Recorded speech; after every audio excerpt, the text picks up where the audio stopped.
Hokkaido versus Brex. First 5 si Papa Dwight Ramos. Start of first quarter, jump ball. Kumusta mga idol? Under 7 minutes ng first quarter, nakakuha ng foul si Dwight Ramos. Sobrang nipis ng tawag sa kanya. Meron ng isang foul si Ramos, kaya ilalabas muna siya. Second quarter, 8 minutes, ibinalik ang kabayan natin na si Dwight Ramos. Hindi pa rin nakakapuntos si Papa Dwight Ramos. Natapos ang second quarter na may score na 54-45. Abante ang Brex. Third quarter, pangit talaga ang laro ni Ramos dito. Tumira sa 3-point sablay. Nakapag-commit pa rin siya ng isang turnover dito. Sobrang laki na ng abante ng Brex, 58-78.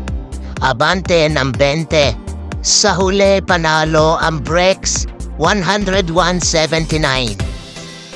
Kahit naging pangit ang laro ni Dwight Ramos, meron pa naman tayong isang kababayan na si Kai Sotto ang nagpamalas ng kanyang galing.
Please subscribe my YouTube channel, Kaliga Emans TV.